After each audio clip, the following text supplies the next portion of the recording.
They say you can tell a lot about a man by how he treats those who can do nothing for him. If that's true, then the shining glass tower of Apex Technologies held more truth than any cathedral in the city below. Every morning, as the first light climbed over San Francisco Bay, the tower blushed gope. Inside, the hum of air conditioning joined the whir of servers. Suits brushed past one another, perfumes mingled with burnt espresso, and the scent of ambition hung heavier than the coffee itself. Down the polished hallway of the 28th floor moved Daniel Brooks. 45. But shoulders slightly bent from years of quiet labor. He carried a mop the way a soldier carries his flag, not proudly but faithfully. His uniform was gray, his shoes dull from wax dust. Yet his eyes, brown, steady, patient, held the kind of peace that only men who've seen storms can wear. He spoke rarely, and when he did, his southern drawl stretched each word like honey poured slow. "Mornin', Mr. Reyes," he'd say to the security guard. "Mornin', Mr. Brooks," came the answer, always respectful. Daniel began his shift before the world truly woke. He liked that, the stillness, the soft hum of the city half asleep.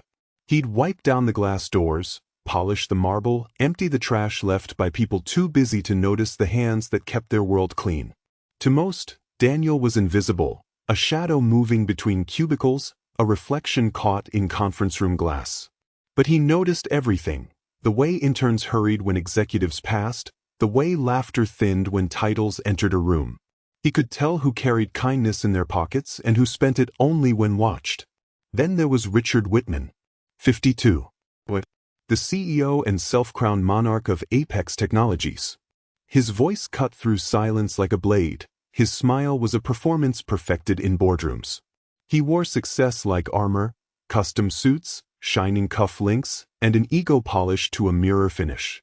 To Richard, people were lines on a payroll, variables in a quarterly report. He didn't mean to be cruel. Cruelty was simply the dialect of power he'd learned too well. That morning, Richard swept through the corridor followed by a flock of executives. Their laughter was loud, performative, the laughter of people hoping to be seen agreeing with power. Daniel was buffing the floor near the elevator when the group approached. He stepped aside, pressing the machine's handle against his hip to let them pass. "Careful, Danny," Richard said without slowing down, his voice smooth and amused. "Wouldn't want you slippin' on your own shine." Daniel smiled politely. "Yes, sir. Name's Daniel." The accent was gentle but unmistakable, Georgia thick, deep as red clay. Richard stopped. Turned. The executives fell silent behind him.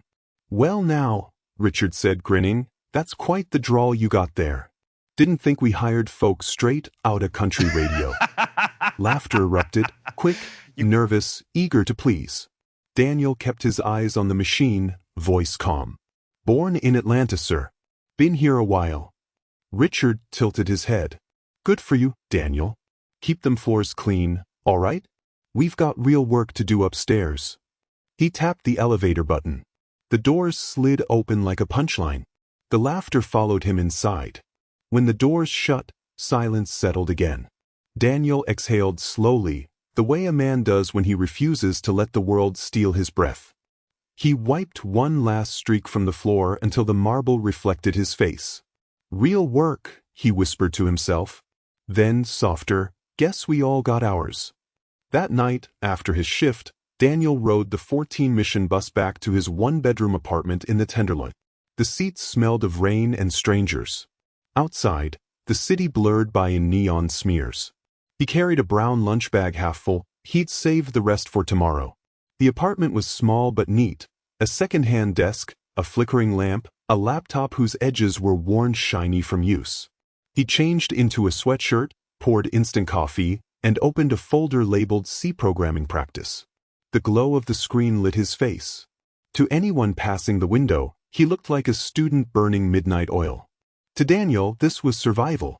Because before Apex Technologies, before the gray uniform and the mop, there had been another Daniel Brooks, an engineer at a now-defunct software firm in Atlanta. Back then, he wrote code like poets write verses. Algorithms were his rhythm, data was his melody.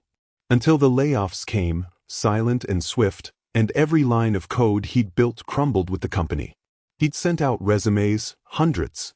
Silence answered. Months turned into a year, savings dissolved, marriage frayed, and pride turned into dust. When he finally left for California, he carried just 2 suitcases, 1 diploma, and a quiet promise. If life ever gives me a second chance, I'll be ready. And so, night after night, he studied. He read about cybersecurity breaches, encryption protocols, the architecture of systems 10 times larger than the one he used to maintain. The knowledge came back to him like an old language returning in dreams. Sometimes, when he looked at the reflection of the city lights in his laptop screen, he'd whisper, "Still here. Still learning." The city never answered, but somehow, that silence felt like encouragement. Back at Apex, the routine rolled on.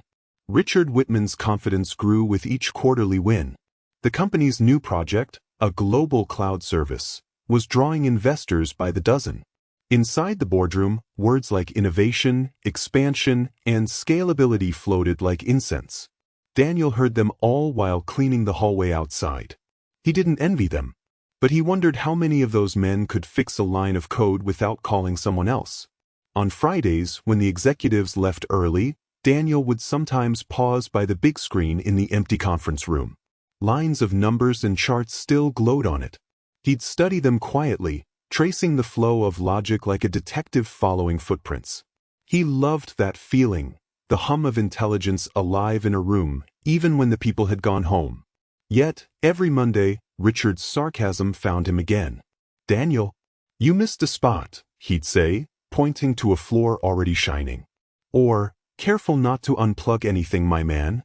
These cables cost more than your paycheck." The laughter that followed was soft but sharp. It never reached Daniel's heart, but it left small cuts on his silence. And still he smiled. Still he worked. Because patience was the only wealth he had left, and he was saving it for something no one saw coming. On the morning everything would begin to change, the air inside Apex felt different, tense, electric. Daniel noticed it first in the way the elevators hesitated between floors, how the lights flickered for a heartbeat before steadying again. The servers had been overworked for weeks. He could tell by the subtle hum beneath the floor panels. While dusting the reception desk, he overheard 2 IT interns whispering, "System's acting weird again." "Yeah, but if we tell Whitman, he'll just say reboot it." Daniel's brow furrowed. Rebooting a problem never fixed its cause, it only reset the clock on failure. He wanted to speak, to offer the kind of advice that once came naturally. But he knew better. In this place, a janitor's words weighed less than silence. So he wiped down the counter, collected his tools, and left the lobby gleaming. Behind him, the lights flickered again, just for a second longer this time. That evening, Richard stood before a crowd of investors in the company auditorium, his voice booming through microphones. "At Apex Technologies," he declared, "we don't just adapt to the future, we build it." Applause filled the hall. Cameras flashed. From the back, unseen, Daniel watched as he swept near the exit doors. The CEO's voice echoed through the room, loud, confident, flawless. Daniel thought about how strange life could be, how 2 men could live in the same building yet exist in entirely different worlds. One spoke and was heard by hundreds, the other spoke and heard only echoes. When the speech ended, Richard walked backstage to praise and champagne. Daniel moved silently behind him, collecting discarded programs and empty glasses. He didn't see it then, but destiny was already writing the next chapter on the servers upstairs. The next week began like any other: emails, meetings, the hum of office life pretending to be under control. But deep inside the server rooms of Apex Technologies, something was unraveling. By Monday noon, the system logs began spitting out errors. By Tuesday, the company's entire network was lagging. And by Wednesday morning, every monitor on the 28th floor went black. It started small, a flicker on one of the analyst's screens. A warning box. Then a sound, the soft beep beep beep of alerts multiplying. Within minutes, the building pulsed with panic. Phones rang. People shouted across cubicles. IT staff sprinted through hallways carrying laptops like shields. The CEO, Richard Whitman, stormed out of his glass office, face flushed red. "What the hell is happening?" he barked. "System failure, sir," stammered the head of IT. "We've got a cascading crash. Main servers are unresponsive. The backup nodes aren't kicking in." Richard's jaw tightened. "Then fix it. We've got investors in town tomorrow and a live product demo. Fix it now." The IT team scattered, fingers flying across keyboards, voices tight with stress. But the truth was simple: they were blind. The servers had collapsed under their own complexity, code looping into chaos like tangled vines. In the hallway nearby, Daniel was pushing his cleaning cart, watching the panic unfold through glass walls. He could hear fragments, words like malware, corruption, shutdown. He slowed, quietly observing the blinking red lights on a control panel. He'd seen that pattern before, years ago, in another company. It wasn't an attack. It was a recursive loop triggered by a time sync error. A simple fix, if you knew where to look. That night, Daniel stayed late again. The building was half empty, but tension lingered like smoke after a fire. He walked past cubicles littered with coffee cups and empty pizza boxes, signs of a war fought in spreadsheets and code. In the server room, through the glass door, he could see exhausted engineers slumped over their desks. A young intern rubbed his eyes and muttered, "We're doomed." Daniel stood still, mop handle resting against his shoulder. He knew the answer. It lived in his mind like muscle memory. But he also knew what Richard Whitman had said: "Keep them floors clean. We've got real work to do upstairs." So he did what humble men often do when faced with injustice. He hesitated, torn between pride and silence. Then he remembered his promise: "If life ever gives me a second chance, I'll be ready." He knocked softly on the glass. "'Scuse me," he said gently.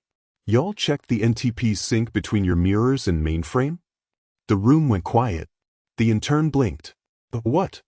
"The time sync. If your servers don't agree on timestamps, your backup jobs'll loop themselves to death."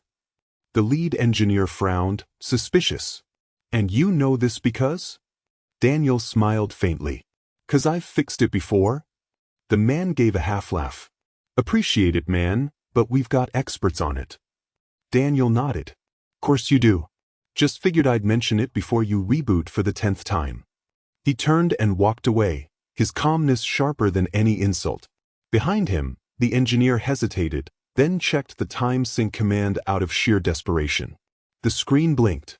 Then lines of data realigned. A moment later, several nodes reconnected to the main cluster. The engineer's jaw dropped. Holy, he's right. The sync loop was killing the process. Within minutes, half the system was back online. Cheers erupted in the server room. Someone shouted, "We're stabilizing." But Daniel didn't stay to hear it. He was already in the elevator, headed down to the lobby, his work done, his name unspoken. Morning came like a storm. Richard arrived early, expecting to see chaos, but instead he found calm. Systems were running. The IT team looked exhausted but victorious. "What happened?" he demanded. "How'd you fix it?" The lead engineer swallowed. They had a time sync issue. It's resolved now." Richard nodded, impatient. "And who found that?" The pause. No one spoke. Richard's gaze sharpened. That." The engineer hesitated, then said carefully, "One of the janitors mentioned it, sir." Richard blinked. "A janitor?" "Yes, sir. Daniel Brooks." For a second, Richard almost laughed, until he saw their faces. They weren't joking. His smile faltered. "You're telling me the man who cleans the floors fixed a $500 million system crash?" Silence. He rubbed his temples. "Unbelievable. Don't tell anyone about this. We don't need headlines about janitors saving our tech team." He walked away, but the truth followed him like a shadow he couldn't shake. By lunch, the story had spread through the building anyway. "Did you hear? The janitor fixed the servers." "No way." "I swear, ask IT." People looked at Daniel differently that day. Some smiled politely. Others stared, trying to decide if they should apologize for ignoring him all this time. Daniel said nothing. He just kept cleaning, same rhythm, same patience. But inside, something small and steady began to rise. a sense of quiet dignity he hadn't felt in years. That night, when he called his daughter in Atlanta, he told her the story. She laughed through tears. "Dad, you're like one of those movie heroes who saves the world and just walks away." He chuckled. "Ain't no World 7 here, baby girl. Just a floor that needed moppin' and a system that needed fixin'." A week later, Apex Technologies held an emergency board meeting. Investors had caught wind of the near disaster. The company's reputation was on the line. Richard was sweating. He rehearsed his explanation in the mirror. "Technical glitch. Contained. Managed under my supervision." But then an email arrived from the head of operations, a quiet, composed woman named Elaine Park. She'd been the one to file the report on the server crash. Her message was simple. The recovery was initiated thanks to a suggestion by Mr. Daniel Brooks. I recommend inviting him to tomorrow's board briefing for technical clarity. Richard's stomach twisted. "No, absolutely not," he snapped aloud. But Elaine wasn't someone you could easily overrule. She had the board's trust. And so, the next morning, when the executives filed into the high-ceilinged conference room, Daniel Brooks, dressed in his best-pressed shirt and borrowed tie, walked in behind them. Conversations died mid-sentence. Every head turned. Richard's jaw locked. "What is he doing here?" Elaine spoke softly. "He's the reason your company's still running." The room was vast, glass walls overlooking the skyline, a table polished like ice. The board members, gray-haired and sharp-eyed, sat in silence as the meeting began. Richard started strong. "Ladies and gentlemen, last week we encountered a brief technical issue, now fully resolved." Elaine cleared her throat. "With respect, Richard, perhaps Mr. Brooks could clarify the nature of the issue for accuracy." A murmur rippled through the board. "Mr. Brooks," one of them asked, "is that the consultant who assisted?" Richard's voice was brittle. He's part of the maintenance staff." The boardroom fell silent again. All eyes turned to Daniel. He stood at the far end of the table, calm, hands clasped in front of him. His southern accent rolled gently through the tense air. "Good mornin', everyone. I ain't here to take credit from nobody. But what happened last week wasn't a glitch. It was a clock-in mismatch between your backup mirrors and mainframe. The system stopped trusting their own timestamps, so every correction they made just dug the hole deeper." The board members leaned forward. His explanation was clear, precise, effortless. Not rehearsed. "So," Daniel continued, "I suggested a resync using the NTP protocol. Once that was done, your loops closed and the system healed itself." He paused. "Ain't much to it if you've been working with large data clusters before." Elaine smiled faintly. "Mr. Brooks used to be a senior engineer before joining us." The silence that followed felt like a confession echoing through marble halls. Richard looked stunned, his confidence cracking. "You worked in tech?" Daniel nodded. 15 years. Till the company folded. Life took a turn after that. One board member, an older woman named Mrs. Lang, spoke up. "Mr. Brooks, what would you do to prevent a repeat of this issue?" Daniel smiled slightly. "Well, ma'am, systems are like people. They fail when communication breaks down. I'd recommend an internal sync every 12 hours, not every week. Keeps everyone honest, machines and men alike." Laughter broke the tension, warm and genuine. The board murmured approval. Mrs. Lang turned to Richard. "Why isn't this man part of your technical team?" Richard hesitated. "He's not officially qualified for our current." "Qualified?" she interrupted. "He just saved this company from a meltdown worth $500 million. Another board member added, "Perhaps we should expand our definition of qualified." Richard's face burned red. The laughter that had once mocked Daniel now echoed against him. For the first time, the CEO had no words. When the meeting ended, several board members shook Daniel's hand. Elaine gave him a proud smile. "Told you they'd listen." Outside, as he waited for the elevator, Richard approached, his voice tight. "Look, Daniel, about before. I might have." Daniel raised a hand gently. "Ain't nothing to apologize for, sir. You run your company the way you see fit. I just fix what's broken." Richard's throat tightened. You fixed more than you know. The elevator dinged. Daniel stepped inside, turned and said quietly, "Then maybe listen next time someone sounds different from you. They might just be saying what you need to hear." The doors slid shut. The next morning, the building felt different. The air had that quiet hum that follows a storm, heavy, clean, charged with unspoken truth. Daniel arrived early, same uniform, same slow gait. But something invisible had shifted in the way people saw him. He passed through the lobby, and for the first time, the receptionist didn't just nod, she smiled, like she saw him. In the elevator, 2 interns whispered, "That's him. That's the guy who fixed everything." Daniel said nothing.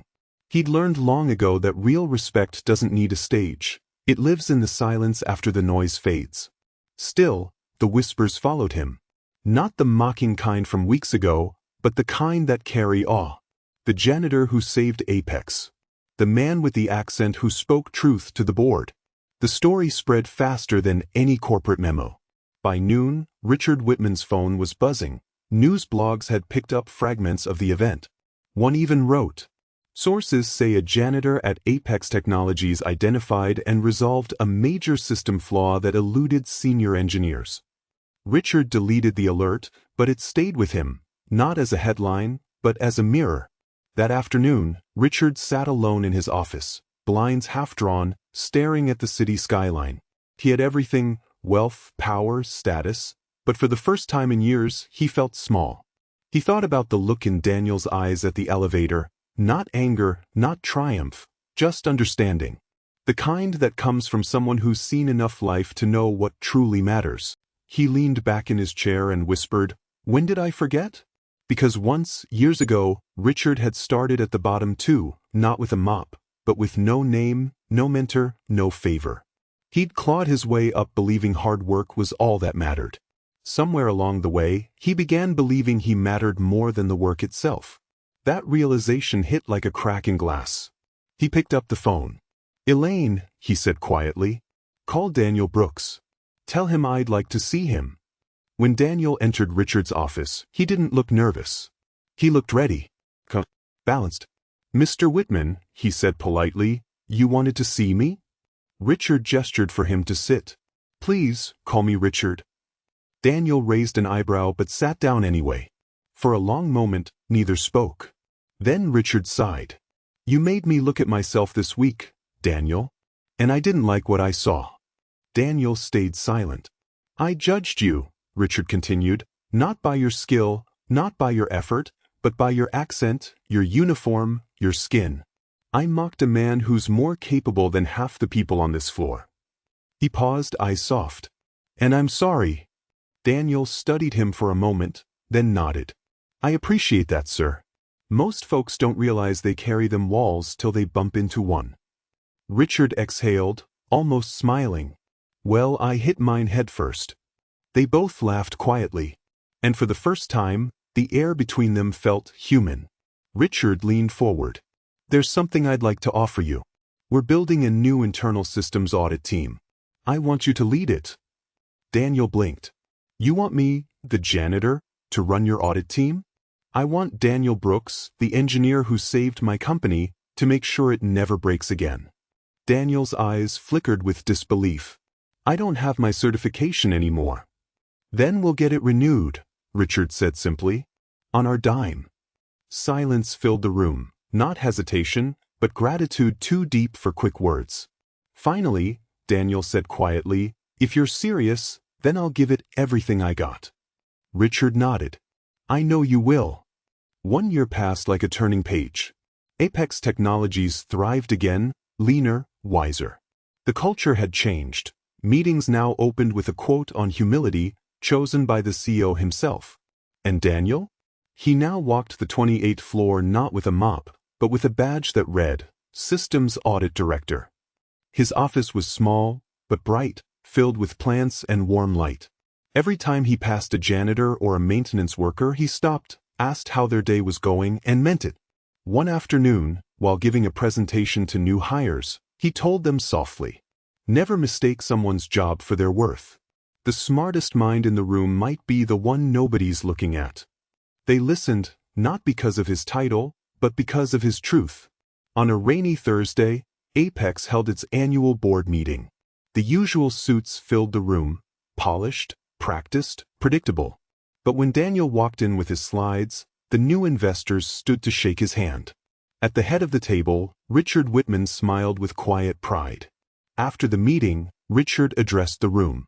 "There's a story I like to remember," he began, "about a man I once underestimated. A man who taught me that leadership isn't about power, it's about perception." He turned toward Daniel. "Mr. Brooks reminded me that accents don't define intelligence, and uniforms don't define potential." The room applauded, genuine, unforced. Daniel stood, humbled, and replied, "Sir, sometimes life don't break us. It just polishes us, till we remember what we're made of." And somewhere in that boardroom, every person felt it, that shimmer of truth that only comes when the mighty are humbled by the modest. Later that night, long after the lights dimmed and the city outside turned silver under the rain, Richard found himself walking past the maintenance wing. He stopped, staring at the same mop closet where Daniel once kept his cart. On the shelf, still there, was an old, worn-out notebook with Daniel's name scrawled on the cover. Inside were hand-drawn diagrams, the same ones Daniel used to study during breaks. Richard picked it up, thumbed through the pages, and smiled. Then he wrote a note on the inside cover. "For the man who reminded me what leadership means. R.W." He placed it back on the shelf and quietly closed the door. That night, for the first time in years, he slept without the noise of pride rattling his conscience. They say you can tell a lot about a man by how he treats those who can do nothing for him. But sometimes, it's the ones he overlooks who end up holding his world together. Daniel Brooks wasn't just a janitor. He was a mirror, showing every man at Apex what dignity looks like when no one's watching. And Richard Whitman? He learned that success without humility is just arrogance on a deadline. In the end, both men walked away changed. One rose higher than he'd ever dreamed, and the other finally remembered how to bow. Because in life, power shifts, but respect, earned honestly, never fades. Subscribe to Hidden Tales Stories for more inspiring stories. Thank you for your support.